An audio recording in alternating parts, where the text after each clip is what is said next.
Aujourd'hui, le Paris Saint-Germain va jouer à Squid Game. Donc aujourd'hui, un joueur va devoir sortir du terrain chaque but que l'adversaire marquera. En tout cas, eux, leur équipe seront réduits. Mais nous, on va devoir tourner une roue pour déterminer quel joueur va devoir nous quitter. Parce qu'en fait, dans la suite de la vidéo, après le match, nous allons faire une carrière de une saison avec le Paris Saint-Germain. À chaque joueur sorti perdra 100 millions d'euros sur notre budget. Et bien sûr, le joueur qui sortira ne pourra pas venir dans la carrière pour nous aider. Ce qui va compliquer ce défi avec le Paris Saint-Germain. C'est pour ça qu'on joue à Squid Game. C'est parti, on est en légendaire, mode challenge. On affronte le Soccer Red avec Pelé, Ronaldinho, Cantona et Zidane. Donc c'est parti pour jouer ce match. Let's go. Allez, c'est parti pour aller jouer ce match contre le Soccer Red, pardon. Déjà. Oh! Attention, on se rapproche du cadre. On aura le droit de recruter n'importe quel joueur d'ailleurs avec le budget de transfert. Donc pour l'instant, on sauvegarde nos 1 milliard d'euros. C'est-à-dire qu'à tout moment avec la roue, on peut se faire enlever 500 millions même si on reste 0-0. On est déjà à la première mi-temps et on n'a pas perdu. C'est exceptionnel. Et j'ai peut-être peur d'avoir dit ça. Ouais, voilà, on perd un premier joueur. On va devoir tourner la roue pour décider quel joueur on va devoir enlever, tout simplement. On le fera à la fin du match. Et donc à l'instant le premier but de cette équipe et c'est donc aussi leur premier joueur à quitter la Et on perd 100 millions d'euros. Ah, c'est la fin du match et le Soccer Red qui remporte 1-0. Ça veut dire qu'on va avoir un joueur de perdu plus un malus. C'est parti pour tourner la roue. Bon, du coup, on se retrouve pour tourner la roue pour décider quel joueur va devoir partir dans cet effectif du Paris Saint-Germain. C'est parti, on tourne la roue. Attention, on va voir. J'espère que c'est un joueur... Zaïre Emery, par exemple, il est très remplaçable. C'est Warem Zaïre Emery qui va devoir nous quitter. 80 général, c'est assez remplaçable en termes. Donc, on va voir la roue des malus. On va voir quel malus la roue va nous réserver pour jouer avec le Paris Saint-Germain. Déjà, on a perdu un joueur et c'est Warem Zaïre Emery. C'est parti. La roue qui est en train de se tourner, sachant qu'on a 900 millions de budget. Aïe, aïe, aïe, aïe, aïe, aïe, aïe. Je crois qu'on est tombé sur un malus. Il va nous faire très, très mal. On va devoir enlever 200 millions à notre budget. Donc, on descend à 700 millions d'euros en termes de budget. Donc et on va devoir enlever aussi un joueur au hasard de notre équipe. On va les tirer ça. C'est parti pour déterminer quel joueur va devoir quitter notre équipe. Et ça sera Vitinha. Non, c'est l'un des meilleurs joueurs parisiens. Et Vitinha va devoir quitter l'effectif, que des milieux qui quittent l'effectif. On va devoir enlever Vitinha et Warem Zaïre Emery. C'est ce qu'on va faire. On se retrouve en carrière. Bon, du coup, comme vous le voyez, on a pu tout simplement Vitinha et bien sûr Warem Zaïre Emery. Voilà, vous voyez, ils ont été remplacés par Fabrice et Kanghini. Donc on va remédier à des transferts parce qu'on a 700 millions d'euros de budget et je sais qui on va recruter et je vais vous les montrer maintenant.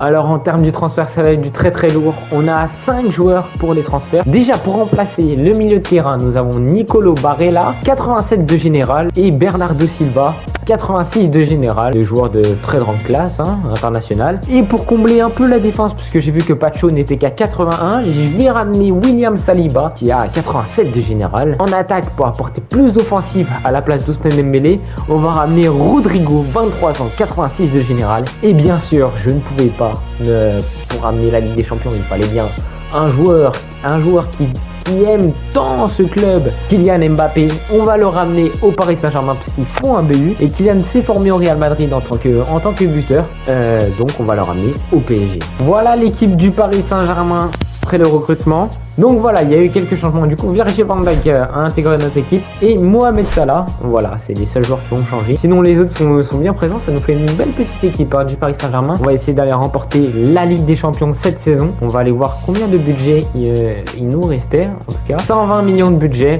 Bon, c'est déjà pas mal. Après, il y a les salaires qui vont en prendre un coup. Donc, c'est parti pour simuler jusqu'à la fin de saison avec le Paris Saint-Germain et remporter un maximum de trophées, si possible.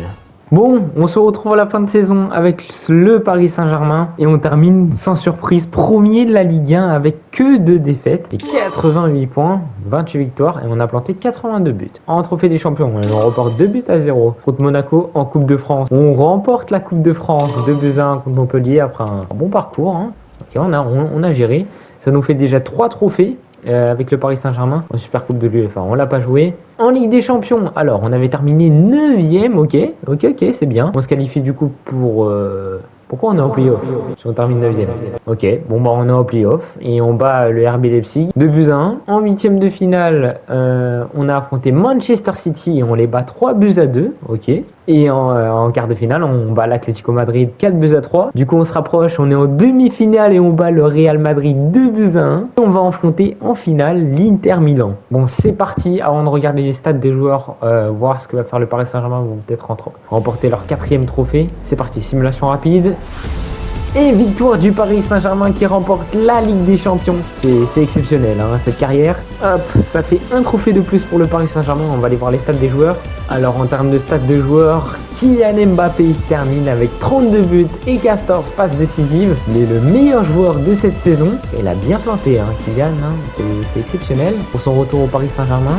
Kvaratskhelia a planté 19 buts et 9 passes D. Lui aussi a été très bon, mais on peut pas faire mieux que le grand Mohamed Salah qui termine avec 31 buts et 4 passes D. À une unité de Kylian Mbappé en termes de buts. Et en tout cas, eux deux auront planté plus de 60 buts. Et c'est quand même 3/4 des buts plantés en Ligue 1. Raul Neves a aussi contribué, 5 buts, 5 passes D. Barella a contribué par contre beaucoup au but avec 16 buts et 9 passes D. Il a été exceptionnel en tout cas, hein, les Italiens. Et on va les voir. Hakimi aussi a contribué avec 8 buts, 10 passes D. Et Donnarumma qui termine avec 20 invincibilités. Alors j'ai oublié de le préciser, mais la Super Coupe de l'UEFA compte aussi comme un trophée. Voilà, on avance de la saison pour pouvoir la voir. Donc ça fait un trophée de plus pour le Paris Saint-Germain qui le remporte contre le Galatasaray. On va aller voir maintenant la cérémonie du Ballon d'Or parce que le Ballon d'Or compte aussi dans les critères. On va aller voir si on va remplir ce critère. Ah ben oui, c'est bien Kylian Mbappé qui va remporter ce Ballon d'Or. Et ça fait un trophée de plus pour ce Paris Saint-Germain. Et le Paris Saint-Germain arrive à survivre dans ce Squid Game. On va voir si d'autres équipes dans les prochains épisodes vont réussir. Mais en tout cas, le Paris Saint-Germain termine en première place de ce Squid Game. N'hésitez pas à vous abonner, ça ferait extrêmement plaisir. On se retrouve pour de prochaines vidéos. C'était Monsieur Drake et puis à la prochaine. Ciao.